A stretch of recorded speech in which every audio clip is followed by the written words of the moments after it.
doing the Let's 3D Model episode 88. And today it's going to be a lot more of ZBrush, just kind of finishing up, adding in the details and stuff like that in ZBrush. Um, so hopefully you guys don't mind that. And at EA here, we they had like a ZBrush intro class, and I learned some small tips and tricks, some little hotkeys and stuff like that that are going to come in handy in the future. And maybe I'll point those out. Again, first off, I just want to ask you guys, how is it that you found my channel?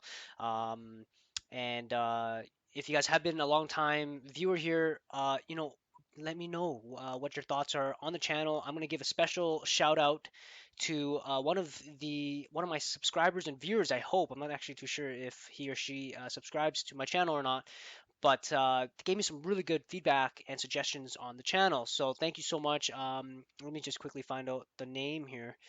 I believe is Kieran. Kieran, thank you so much for all of the messages with the thumbnails. Oh my God, like you know what? We'll talk about that later. Um, but just it's just such a great idea, and I'm definitely gonna do that starting with this video. Um, let's do my usual. I'm just gonna give thanks to some of my new subscribers: Billy Goat Games, Julia Chachina, and Manuel Santa Cruz. Thank you so much for subscribing to the channel. I believe, from reading this today, I am at 199 subscribers. So thank you guys so much for all the support. Really appreciate it. Um, yeah, so right now in this video, I'm just kind of like adding in details inside the exhaust. And what I did was I just created the Photoshop shape, like just like an oval shape in Photoshop, like an alpha channel, like a black and white image, and so I'm just kind of laying it out there. I'm just gonna go back to Kieran. I really hope I'm pronouncing your name right, because you know what, stuff that you had said um, was just awesome, and I really appreciated our little back and forth there.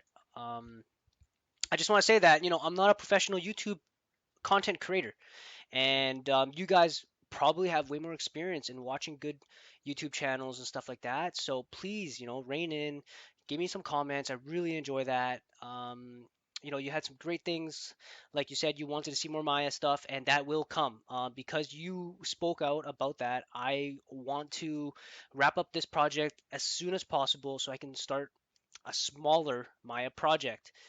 So in the future, in the very short future, start to expect shorter videos, and not just shorter videos, but shorter videos um, with shorter.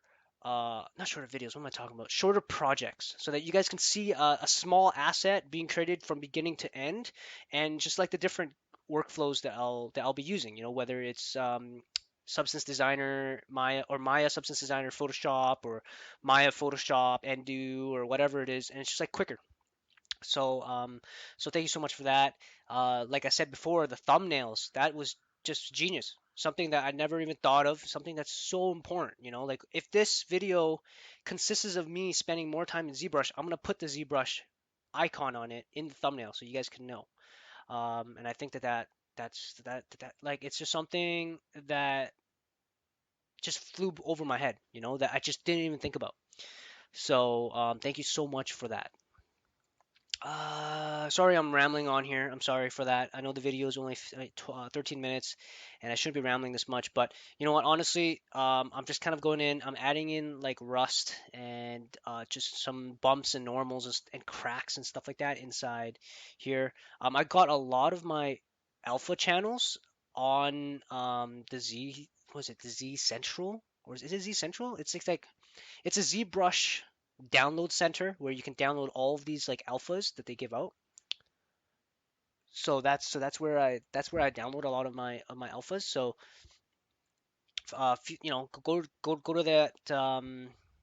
go to that website. I mean, I wish I had the link ready here.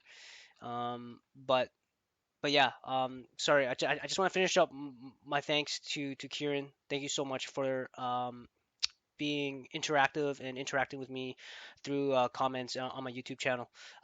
Tweeny Todd, I want to give a shout out to him for constantly chit chatting with me as well.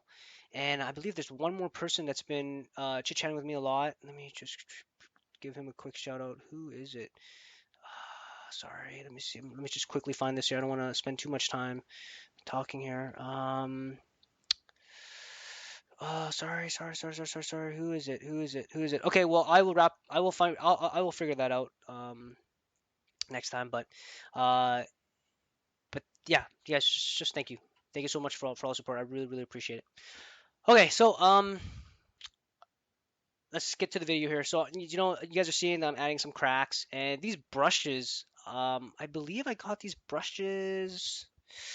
Where did I download these brushes? I downloaded a bunch of like really cool like crack brushes and stuff like that. I actually don't know. I can't remember anymore. I downloaded these quite a while ago, like I think beginning of this year, and it just had like a great set of just cracked brushes. And so you know, I wanted to show that you know this has been through you know battles, right?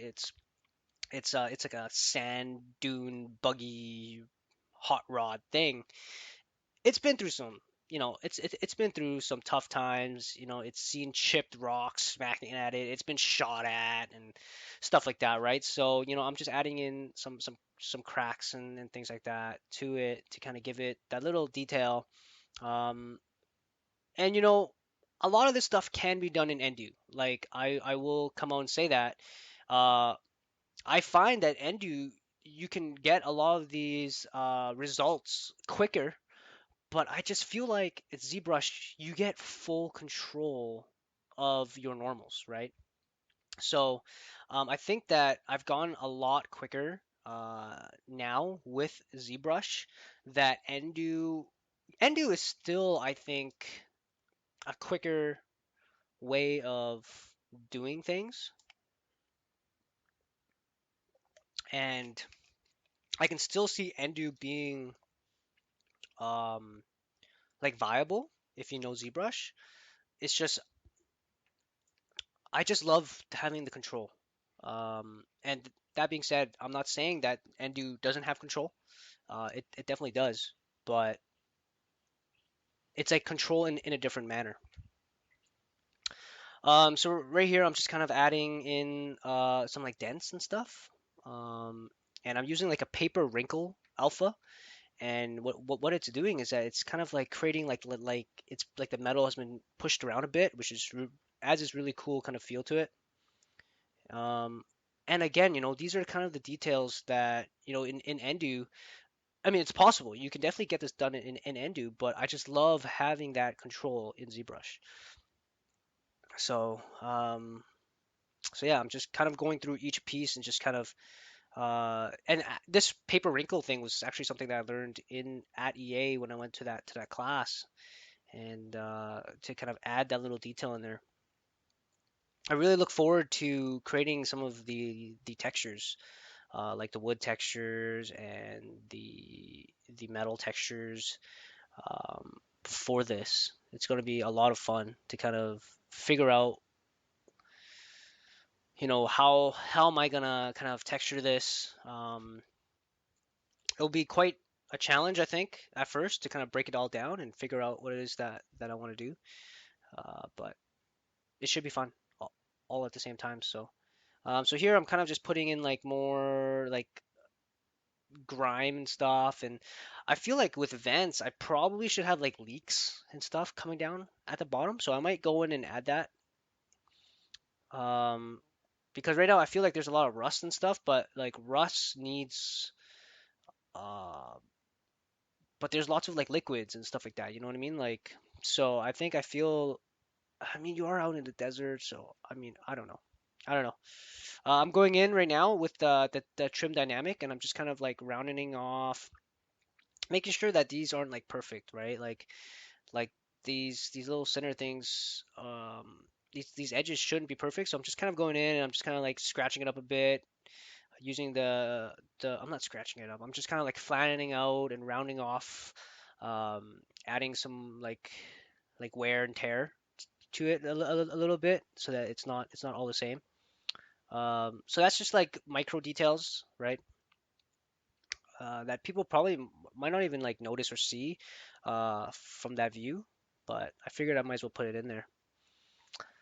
So I think the next big step for me here is actually UVing the low poly models in Maya.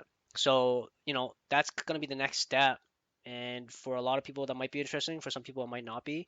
Um, so yeah, so we'll see. And like I said, I'm not too sure when I'll actually have time to do a live what's that called? A live video recording. I actually have no idea what's going on here. And oh, okay, I was probably looking at like reference or something um, for a split second. But yeah, I mean, it's I'm kind of enjoy. Sorry, I just burped. Excuse me. I'm really enjoying this process right now with creating the YouTube videos where I just kind of like blast through and just record my screen while I'm working and then just kind of talking over it. I'm actually really enjoying that right now. It saves me a lot of time, and for me to just kind of talk for 12 minutes, it's or 15 minutes max is a little bit easier. So here, I'm trying. This is my first attempt, so I'm gonna warn you guys. My second time is definitely better. My first attempt of trying to like add like butt creases. You know what I mean? Like as if someone sits there has been sitting there for a while. So that definitely didn't go so well. And I do fix it up later. I feel like right now this seat, if I had to do this seat again, I would not crease the top.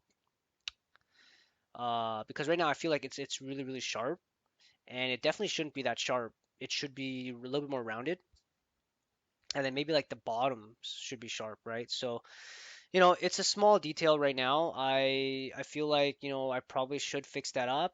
Um, so I mean, we'll see. Right now, I'm at the point right now where I feel like it's taken so long to finish this asset, and I need to kind of you know put my foot down the pedal and just get going with this thing and start moving forward. So, because I mean, there's still a few steps that I have to do. I have to UV the low poly stuff, and then I gotta start baking everything. And and then once I start baking everything, that just creates the normal map. Then I have to go in, and then I gotta start creating the color map, and then create the smoothness maps and all that. So it's not just an easy, here it is, it's done kind of thing, right? It's definitely not that at all. So I have to kind of go in and figure out which areas are going to be smooth, which areas are going to be metal. I mean, metal and smoothness is not that difficult to kind of figure